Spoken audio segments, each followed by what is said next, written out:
Selamat datang kembali teman-teman di channel Cahyaning Nalar, channel yang membicarakan hal-hal yang berbau filsafat dan pemikiran. Kali ini saya akan melanjutkan pembahasan soal perseteruan antara Ustadz Nuruddin dan Harry Pras. Saya kira ini semakin seru karena Harry Pras sepertinya semakin pol-polan ya. Dia betul-betul ingin berdebat gitu.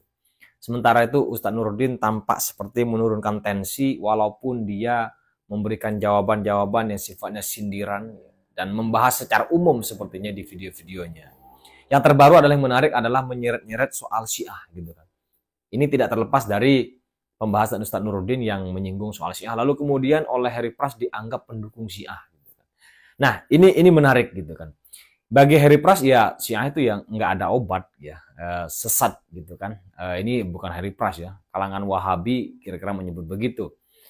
Walaupun ada risalah aman namanya pada tahun 2005, beberapa ya sekitar 20 tahun yang lalu, itu ada pertemuan sekitar 520-an ulama ya, dari 50 negara di dunia. Itu lalu membuat semacam fatwa bahwa Syiah itu tidak semuanya sesat ya. Ada namanya Syiah Imamiyah dan Syiah Zaidiyah. Dua jenis Syiah ini tidak sesat. Sementara sisanya mungkin disebut sesat ya. Jadi menyesatkan Syiah ini saya kira menyalahi ijma dari para ulama yang terdiri dari sekitar 520 ulama dari 50 negara di dunia.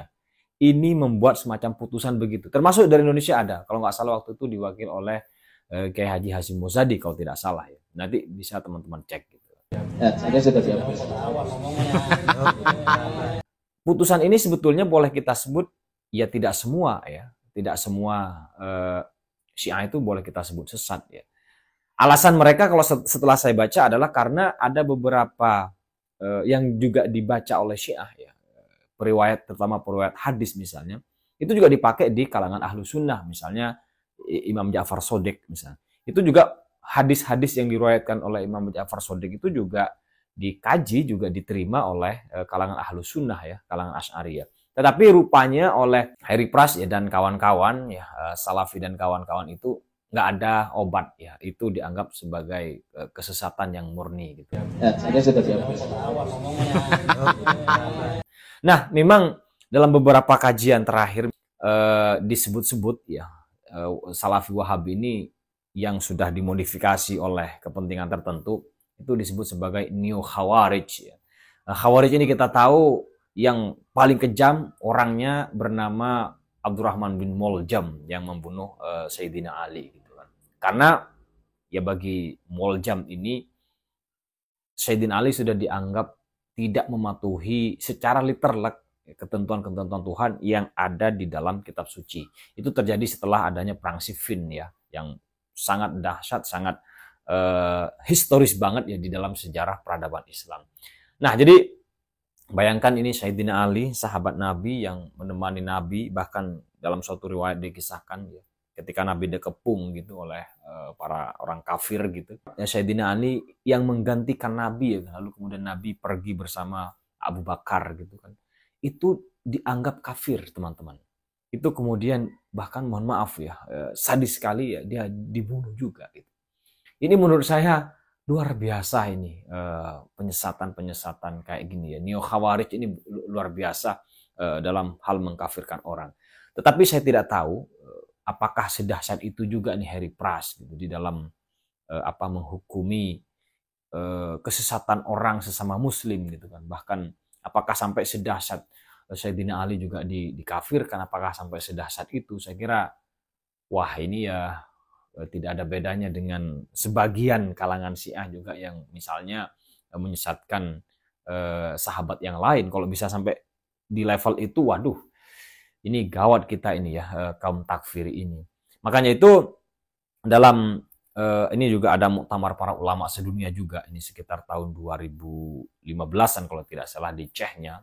Ini para ulama Asy'ariyah di dunia itu berkumpul lalu membuat semacam fatwa, semacam kesepakatan bersama. Di dalam kesepakatan itu jelas ya, Wahabi yang kemudian menjelma menjadi Hizbut Tahrir, menjelma menjadi ISIS gitu, ya itu yang kemudian dianggap tidak sesuai dengan Islam ya. Sementara ajaran-ajaran yang lain masih bisa ditolerir ya. Terutama yang mereka sebut sebagai Ahlus Sunnah wal Jamaah. Jadi ISIS dan kawan-kawan ajaran takfirinya itu disebut sebagai ya itu bukan Islam. Nah, melihat dari ini sebetulnya tidak boleh dipukul rata ya bagi teman-teman untuk melabeli Syiah itu ya, sebagai kafir gitu. Karena putusan ulama tadi itu terutama Syiah Imamiyah dan Syiah Zaidiyah itu tidak kafir gitu. Nah, Ustaz Nuruddin membuat semacam pilihan ini mungkin sebagai sesuatu yang usil kali ya, tetapi sah-sah saja sebetulnya. Karena kalau saya dengar lagi videonya itu Ustaz Nuruddin membuat semacam conditional, pengandaian. Seandainya tidak ada lagi pilihan mazhab, hanya ada dua ya. Kalau gitu bahasa dia ya, hanya ada dua, ada Syiah sama Wahabi, dia akan milih Syiah gitu. Lalu kemudian Harry Pras meronta-ronta kemudian dan menganggap Ustaz Nuruddin sebagai simpatisan Syiah. Walaupun menurut saya sih nggak perlu juga sih sebetulnya Ustaz Nuruddin sampai ke tahap itu sih. Biar tidak memancing-mancing kali, tetapi itu mungkin bagian dari cara dia membuat semacam kritik ya kepada teman-teman di kalangan Salafi Wahabi gitu kan. Memang apa yang dikatakan oleh Ustaz Nuruddin tentang perkembangan hasanah pemikiran di dalam tradisi Syiah terutama Imam ya itu mungkin perlu kita harus akui ya. Misalnya hari ini dari sisi negara ya, misalnya Iran ya yang sangat ketat menerapkan Syiah Imamiyahnya itu menurut saya yang cukup berhasil hari ini. Bayangkan dia satu-satunya negara, Iran ini satu-satunya negara yang berani menyerang secara langsung, terang-terangan terhadap Israel. Di tengah negara-negara Timur Tengah, mana ada yang berani? Arab Saudi yang menjadi yang sering diagung-agungkan oleh Wahabi, nggak bisa melakukan apa-apa. Dia hanya berada di ketiaknya Amerika kan, nggak bisa ngapa-ngapain. Iran Pak, Syiah Pak ini. Bahkan mampu melakukan suatu revolusi yang sangat dahsyat itu pada tahun 1979 kalau tidak salah. Sehingga kemudian bentuk negaranya sampai hari ini unik di antara negara-negara yang lain yang biasa dikenal dengan istilah teodemokrasi. Karena di situ ada wilayatul faqih yang kemudian dijadikan kayak semacam ukuran terakhir untuk menilai apakah berbagai kebijakan, berbagai aturan atau undang-undang itu masih relevan atau sesuai dengan hukum Islam gitu, ketentuan-ketentuan syariat dalam Islam. Ini luar biasa banget ini menurut saya ya. Terlepas dari itu menurut saya memang para pemikir Syiah ini belakangan menurut saya memang besar sekali jasanya di dalam tradisi pengembangan tradisi pemikiran Islam. Satu sosok yang disebut oleh Ustaz Nuruddin yang katanya dia sampai nangis ya, namanya Bakir Sadr. Dia sebetulnya salah satu pemikir dari Irak ya, bukan Iran. Dia nulis banyak buku, selain Falsafatuna yang dia sebut itu ada juga Iqtisoduna ya, dia membahas ekonomi. Nah, teman-teman kalau membaca buku itu luar biasa ya. Teman saya baru saja menerjemahkan ya Falsafatuna itu ke dalam bahasa Indonesia. Ya walaupun katanya Ustaz Nuruddin sampai nangis, temanku nerjemah nggak sampai nangis gitu kan. Mungkin itu ada sesuatu yang dilebih-lebihkan sedikit lah mungkin oleh Ustaz Nuruddin. Nah, temanku nerjemah aja nggak nangis gitu. Nah, kalau teman-teman baca total dalam buku itu, dia menjelaskan sangat detail kritik-kritiknya terhadap saintisme, kritiknya terhadap marxisme, kritiknya terhadap pemikiran-pemikiran barat yang menurut mereka berbau materialisme. Luar biasa Pak penguatan terhadap akidah Islam itu. Tapi sayangnya kan karena sudah dilabeli Syiah dan segala macam, lalu kemudian dibuang.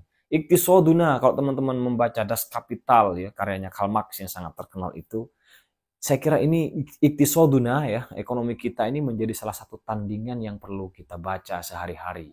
Bagaimana sih sebetulnya prinsip-prinsip ekonomi Islam itu bisa bertarung dengan Das Kapital yang sangat dahsyat pengaruhnya bagi pemahaman ekonomi dunia gitu. Nah, itu salah satu sosoknya. Padahal di Iran ya, di orang-orang Syiah itu banyak sekali.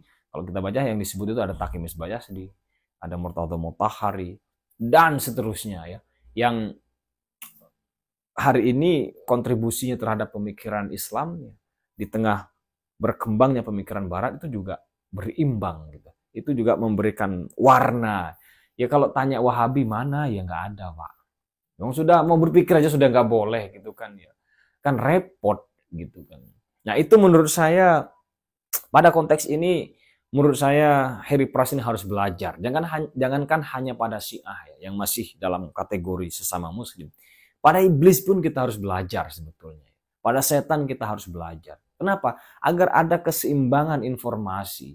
Agar kita adil melihat informasi. Memahami informasi itu adil, Pak. Baru kemudian kita menilai. Makanya itu banyak orang kemudian bilang anti filsafat seperti Harry Pras ini. Lalu kemudian dia tidak pernah belajar filsafat, sudah ngeritik filsafat. Tanya apa filsafat itu? Berpikir menggunakan, mendahulukan akal gitu.